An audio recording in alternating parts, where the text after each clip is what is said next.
Luis Alberto Spinetta. Como siempre y casi siempre a esta hora de la noche nos juntamos alrededor de la radio para charlar con grandes personalidades que tienen que ver el ambiente de la música, del deporte, de la actualidad. Vamos a hablar con, para mi gusto, uno de los tipos verdaderos animales de radio. Animales de radio. Recién hablábamos de programas que uno escuchaba cuando era chico. Bueno, yo gran parte de mi adolescencia me crié y eduqué a mi oído escuchando a este hombre que está del otro lado de la radio. Él se llama Enrique Raúl Pessoa, mejor conocido como Quique Pessoa. ¿Cómo le va, Quique? Buenas noches, bienvenido. Hola, viejito, acá estoy. ¿Cómo le va? En mi casa, en San Marcos Sierras, mirando arder unos leños en una chimenea grande que tengo, pasándola bien, digamos, en lo personal. Quique Pessoa, una de las voces más destacadas que tiene la radiofonía argentina, y recién hablaba con mis compañeros y les preguntaba a ellos esto de escuchar radio. Quique Pessoa, cuando escucha radio, ¿qué le gusta escuchar? ¿Estás ahí todavía? Sí, estamos acá. Sí, no, escuché unos pitidos. Bueno, primero tengo que contarte que yo nunca fui un escuchador de radio. Ah, mira. Empecé a trabajar a los 20 años, casi te diría accidentalmente, en la radio. No soñaba con eso, era un estudiante de medicina, hacía iluminación y sonido en un teatro independiente en la ciudad de Rosario, donde nací. Y nunca estuve atraído específicamente por la magia de la radio, ni ninguna de esas historias que se suelen contar. Uh-huh. Recuerdo que por ahí se escuchaba, no sé, algo de radio los domingos, en familia, la revista Dislocada, no sé, allá por el año 60, suponete, que yo tenía 10 años, nací en el 50, la televisión existía sí, pero para unos pocos, y realmente la radio era el centro de atención de las familias. Pero yo no tenía una afición por la radio, salvo algún recuerdo de estar, no sé, a los 8 años, suponete, tomando la leche con vainillas a la tarde y escuchando Tarzán, Rey de la Selva. Y bueno, y realmente, por ahí digo que me crié lejos de la radio, pero ese es un recuerdo vívido de cómo se escuchaba la radio y cómo alardeaba la imaginación en el melón, y bueno, y me crié sin ser un homo videns, sin ser un tipo de pantalla, sin ser un tipo de medios. Y la verdad es que fue accidental. Empecé a los 20 años trabajando porque había acompañado a una persona que era mi novia en ese momento, a hacer una prueba. Ella era actriz en ese teatro donde yo laburaba, bueno, preguntaron qué actores querían trabajar en radio. Ella dijo que sí, yo la acompañé, estábamos en una especie de sala de espera y salió un tipo y dijo pasen, con una N final que me incluía, y yo de puro caradura y a compañero me mandé, grabamos no sé qué cosas, y ahí nomás nos preguntaron si podíamos empezar el lunes a trabajar en una radio en Rosario. Yo contesté que sí, ese fue mi primer laburo, digamos, rentado, y ya no me salí más de la radio. Ya han pasado muchos. Muchos años. Han pasado muchos, sí. Eso fue en el año 70. Yo tenía 20. Pero después, la verdad es que yo no me colgué de la radio, no escuchaba radio, empecé a hacerlo, ya tenía seguramente, naturalmente, alguna vocación o algún talento para la comunicación, y bueno, y ahí empecé a trabajar y a conocer y a curiosear. Siempre fui muy curioso y siempre me gustó también la parte técnica, saber cómo funcionaban los micrófonos, saber qué era una consola. Fui uno de los pocos tipos que en los cambios de radio que tuve durante toda mi vida siempre quería conocer la planta transmisora, por ejemplo. El único tarado que iba a la planta transmisora era yo. Quería saber sobre los amplificadores, sobre los transmisores, la antena, qué pasaba, cómo funcionaba todo eso. O sea que siempre tuve te diría, una afición medio holística por la radio, ¿no? No solamente en lo que se refiere a la comunicación, sino también en toda la parte técnica.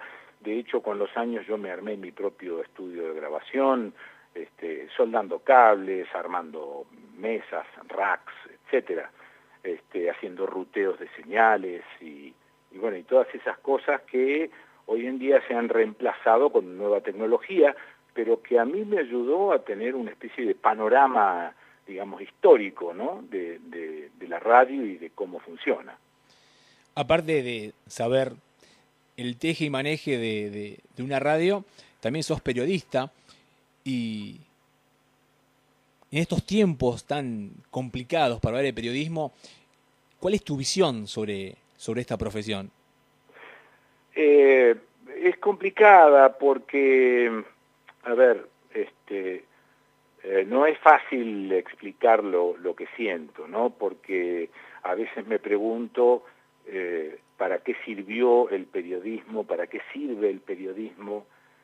Tuvimos alguna vez la idea de que servía para informar, pero una vez que descubrí que la información es una mercancía, y creo que siempre lo fue, siempre se compró la información, siempre fue sesgada. A veces pienso que en algún momento de la vida pensamos que existía la objetividad. La verdad es que yo a esta altura del partido descubrí que no solo es una mercancía, sino que la objetividad es una especie de pensamiento lejano, como una utopía, porque en realidad, bueno, el periodismo está formado por gente, está formado por personas, y cada uno de nosotros tenemos nuestras debilidades, somos comprables, la honestidad como valor puro no existe, en algún momento siempre pecamos de deshonestos, y la verdad es que siempre me pregunté, ¿no?, esto del periodismo, y lo puse mucho en duda, si el periodismo existió alguna vez, ¿no? Ya pensando, no sé, en Mariano Moreno, que tenía su Gaceta, pero el tipo era un revolucionario y obviamente sus opiniones iban para ese lado, también estaban sesgadas.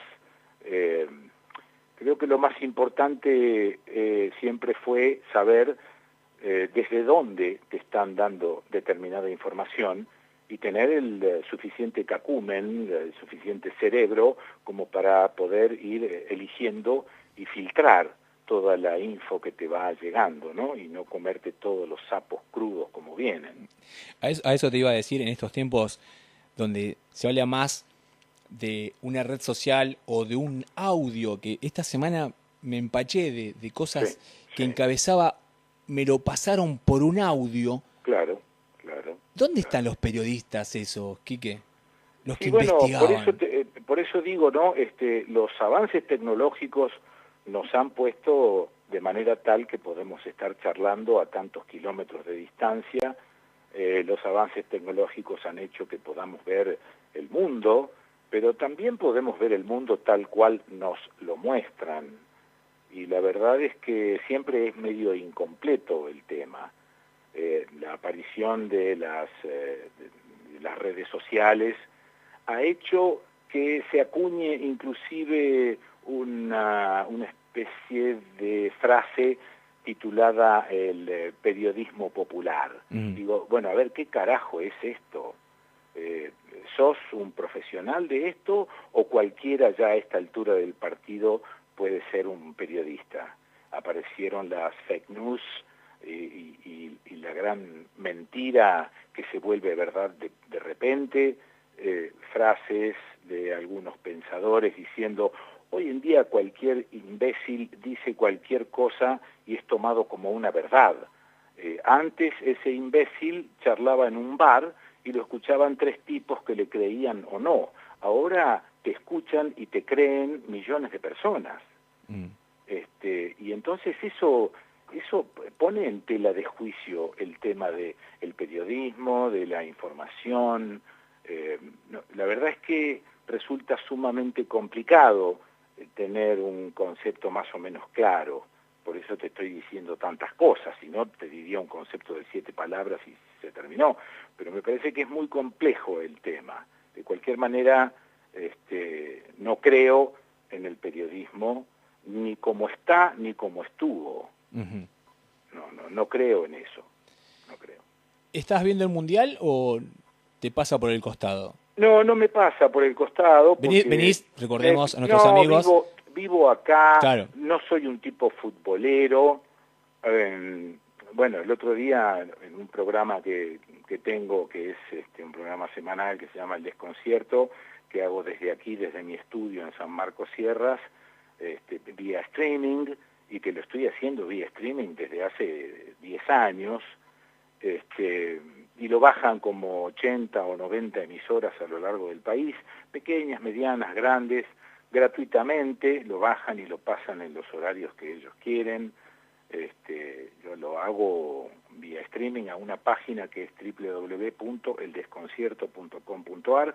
Es solo un programa semanal, me doy yo el gusto de alguna manera devolverle a la radio todo lo que la radio me dio. Por eso no es negocio, es abierto, lo puede pasar cualquiera, lo puede censurar cualquiera. Una vez que lo hago ya no es más mío.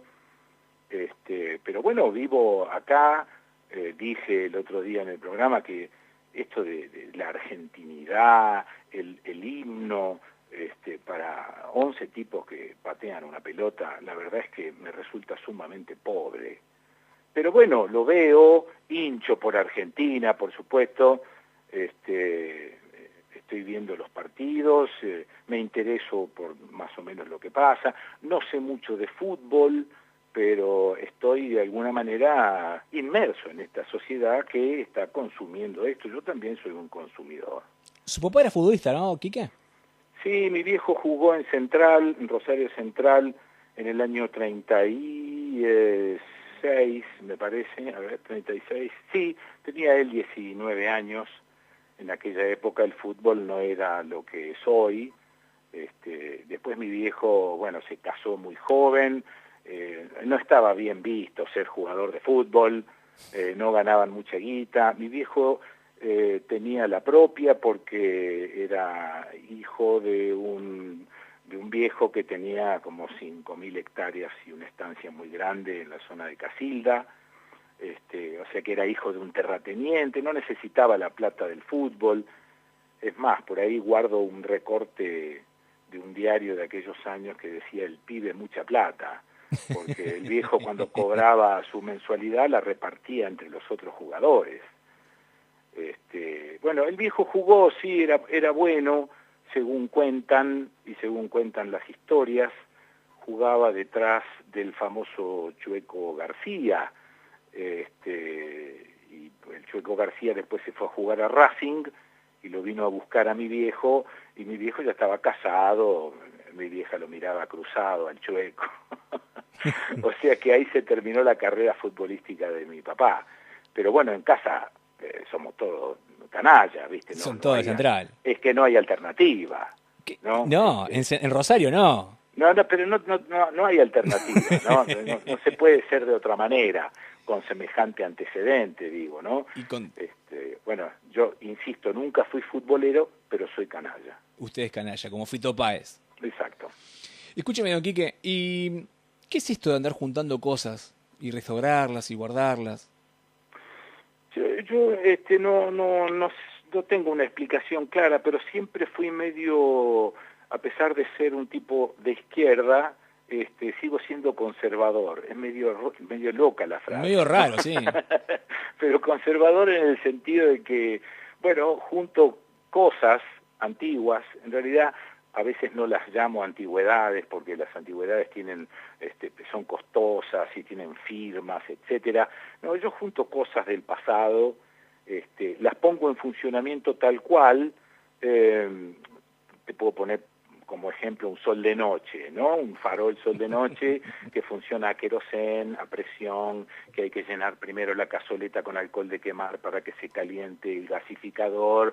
Bueno, quiero que eso funcione como tal. Aborrezco ponerle una lamparita, por ejemplo, ¿no? Y transformarlo en una especie de cosa de decoración, pero que tenga luz eléctrica. Bueno, eso puede ser un ejemplo. Siempre junté cosas. Estoy en este momento mirando esta chimenea, y arriba de la chimenea hay un espejo gigantesco, prototípico de las viejas chimeneas antiguas, que estaba en la casa de mi infancia. Teníamos una casa en el campo y otra casa en Rosario, y mi vida se alternaba entre el campo y la ciudad de Rosario. Y estoy mirando este espejo que lo guardé, lo conservé, con algunos muebles también antiguos que eran de mi abuela.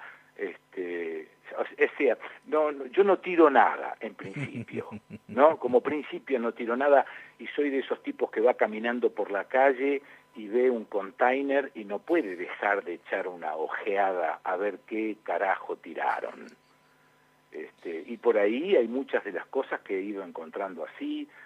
Siempre hablé en mis programas de esas cosas del pasado, que tienen que ver más con lo cotidiano que con la antigüedad valiosa. Por ejemplo, no sé, rescaté una máquina de cardar colchones. Ya digo cardar colchones. Una máquina de, disculpe, de cardar colchones, digo cardar colchones y nadie entiende nada. Hace muchos años los colchones de las casas estaban hechos con una tela que se llamaba cotín, y adentro tenían lana, vellones de lana, y ese colchón con el uso se iba como apelmazando. Entonces en un momento dado se llamaba el colchonero venía a tu casa, se instalaba con su pequeña maquinita de cardar, es decir, de darle nuevamente espuma a la lana, desarmaba el colchón, pasaba toda la lana por ahí. Yo miraba azorado cómo este tipo laburaba. Es una máquina bastante portátil, inclusive la llevaban medio en bandolera y venían en bicicleta. Tenía unos ganchos que iban como desgarrando a la lana que estaba apelmazada, y de la punta de esa especie de hamaca salían los vellones nuevamente espumosos.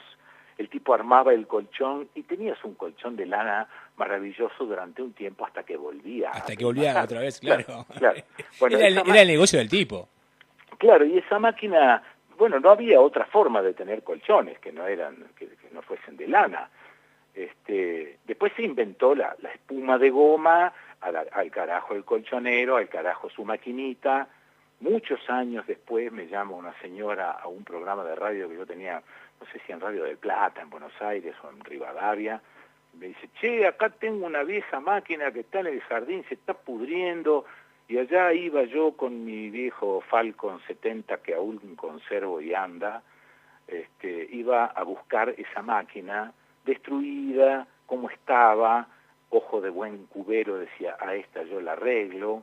Y bueno, le cambiaba algunos trocitos de madera, la ponía en condiciones, y ahora está en una especie de museíto que tengo en el primer piso de la hostería que tengo acá en San Marcos Sierra. ¿Cómo se llama la hostería, Quique? Se llama La Merced, como la Sí. vieja estancia de mi abuelo. La Merced, y si queremos ir a visitarnos, entramos a lamerced.com, ¿hay alguna página donde...? Sí, pone www.hosterialamerced.com.ar, y bueno, y ahí aparece Leda, mi compañera, Sí. aparecen fotos de la hostería. Es preciosa, realmente es preciosa. Estamos charlando con el gran Quique Pessoa, desde San Marcos Sierra. Dice que está con fuego, tirando unos leños, charlando con nosotros. Sí. Primero, agradecerte estos minutos. Segundo, como te dije al principio de la charla, un placer, y me crié gran parte de mi adolescencia escuchando La Oreja. Sí, por eso debes tener el melón deformado. Mirá, yo te puedo contar algunos casos de que en tardes escuchar los cuentos increíbles. Sí. Increíbles. Sí, me encantaba contar un cuento, el cuento de la tarde, creo que era a las 5 menos algo. 5 menos 20 le voy a contar. Pero vos sabés que el primer recuerdo que tengo es que un día vino al programa René Favaloro. Ah. Y bueno, una charla distendida, una charla hermosa, muy larga, y al final él dice, bueno, tengo que confesarte algo. Y me dijo, pues sabes que a las 5 menos 10 en el instituto viene una secretaria y me dice, doctor, lo están esperando en la oficina. Y yo me voy a la oficina, ella me sirve un té, y yo todas las tardes escucho el cuento que vos contás. Yo esto te lo estoy relatando y se te pone la piel de gallina. A mí. Se me pone la piel de gallina. A nosotros que estamos de este lado no lo podemos creer. Me late el corazón más fuerte, esta cosa de ese rulo de ida y vuelta, y más con un personaje como él, un tipo muy serio, muy reposado, pero que termina una charla confesándome que escuchaba el cuento de la tarde todos los días. Para mí es un recuerdo sumamente emocionante, sumamente emocionante. Quique Pessoa, ha sido uno de los mayores lujos que me di en los últimos tiempos charlar con usted. De verdad se lo digo, de verdad, de verdad. Bueno, hace muchísimo tiempo que tenía ganas de cruzarme con usted en este mágico aparato llamado radio. Sí, maravilla. Me gustó leer una frase suya que dice, hoy la derecha llega al poder sin tirar un solo tiro, y coincidimos. Sí. Coincidimos. Sí, bueno, eso tiene que ver con todo lo que venimos conversando, ¿no? Sí. No todo tiempo pasado fue mejor, eso no es cierto. Hay tiempos para todas las cosas en el mundo y en la vida, pero que estamos hechos un acto de imbéciles, eso yo no tengo duda. Ya no vale decir no lo voté, porque es el cuerpo social el que lo votó y yo soy parte del cuerpo social. Entonces eso ya no tiene mucho sentido salvarse solo. Siempre hemos intentado salvarnos solos y así estamos. Entonces digo, bueno, eso ahora ya no sirve ni siquiera como disculpa. Este cuerpo social votó esto, que es como haberse comprado un 38 y tirarse un tiro en un pie. Es tan pelotudo como eso. Y no lo digo por de alguna manera o ser kirchnerista o arrimarme a eso, no tiene nada que ver. Siempre estamos eligiendo una especie de supuesto mal menor, y en realidad los males son cada vez mayores porque no estamos pensando, porque hemos perdido la capacidad de pensar, al menos en esta cuestión, de pensarnos como cuerpo social, para dónde vamos, qué es lo que queremos, qué es lo que anhelamos. Perdemos la vida en reyertas miserables, y la verdad es que no soy un tipo muy esperanzado, creo que vamos a seguir así mucho tiempo. Y tendríamos que en un momento dado parar y darnos cuenta y empezar a pensar nuevamente y recuperar el albedrío, que por ser albedrío no necesita la palabra libre, ya albedrío es pensamiento independiente, es me pongo a pensar a ver qué quiero para mí, para los míos, para este país, para los que viven al lado de mi casa, para el que pasa con el auto enfrente, tener un pensamiento un poquito con un poquito más de grandeza, esto es. Quique Pessoa, un grande de la radio. Gracias, Quique. Abrazo grande, che. Genio total, te queremos muchísimo y ya estaremos algún momento por allí. Bueno, dale, acá estoy. Un abrazo gigante. Abrazo, te queremos muchísimo, pero de verdad, ¿eh? Gracias. Gracias. Gracias, viejo, muy amable.